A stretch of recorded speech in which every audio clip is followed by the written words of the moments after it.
já pensou sobre quais emoções você mais sente no cuidado com os seus pacientes?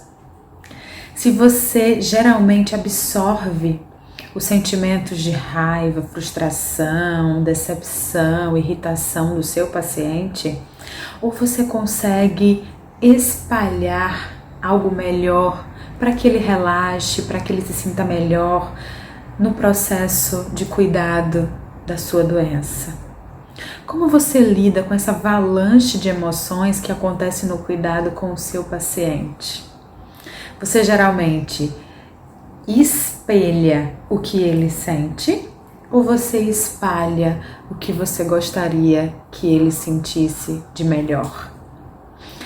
Essa reflexão ela é essencial para que a prática profissional nos cuidados com a saúde seja mais acolhedora, seja mais amorosa, seja até mais saudável, não somente para o paciente, mas também para o profissional. Porque lidar com a morte, lidar com a dor, lidar com a frustração de uma melhoria e um avanço devagar de um tratamento, gera emoções muito difíceis de lidar. E não é só o paciente que tem que lidar com isso, é o profissional também, porque ele que vai enfrentar aquele paciente. E se você absorve sempre as questões negativas do paciente, você, profissional, vai adoecer. Porque você também tem as suas emoções, das suas vidas, das suas frustrações. E esse é o grande desafio do contágio emocional positivo. Porque da mesma forma que a emoção positiva, ela pode ser contagiada, a negativa também. E é importante que você perceba qual o contágio que está acontecendo no seu dia a dia mais forte. Se é o positivo ou se é o negativo. Mas para isso você precisa perceber o que você sente. E muitas vezes a gente nem observa o que a gente sente, a gente simplesmente vive. Simplesmente faz o procedimento, simplesmente vai lá, dá o remédio. E isso pode tornar o processo de cuidado com o paciente muito mecânico.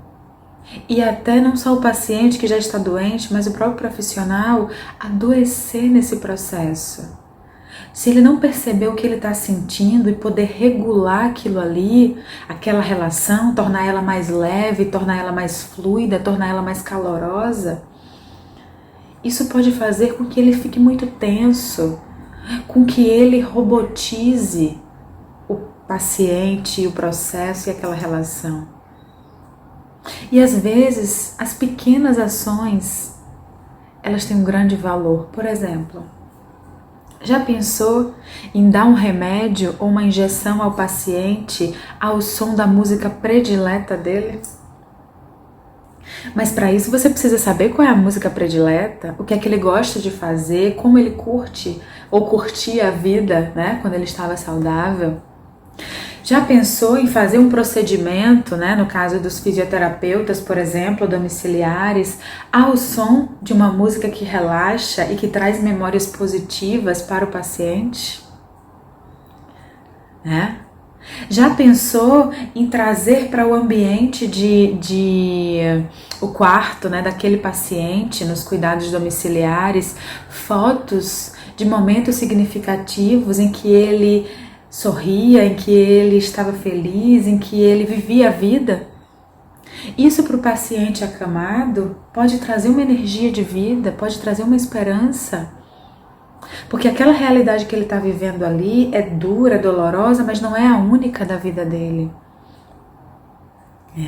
Cada cenário, cada vida vai trazer questões diferentes que podem ser incentivadas, mas é importante entender a história daquele paciente e o que pode incentivar emoções positivas nele. E da mesma forma entender as suas próprias emoções, profissional de saúde, para você conseguir lidar com aquilo que o paciente está sentindo, porque às vezes o que ele sente você também já sentiu na sua família. Os medos do paciente podem se conectar com seus medos. E às vezes compartilhar isso com o paciente, conversar, criar um vínculo pode ajudar a trabalhar isso em vocês dois. O importante é que haja relação. É na relação que as emoções são descobertas. E não existe vida sem emoção. Não existe vida sem relação.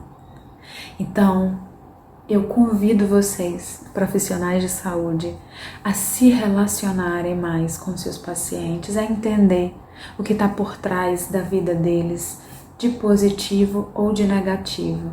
O que for negativo a gente pode regular, a gente pode minimizar. O que for positivo a gente pode ampliar e espalhar coisas mais positivas nessa relação.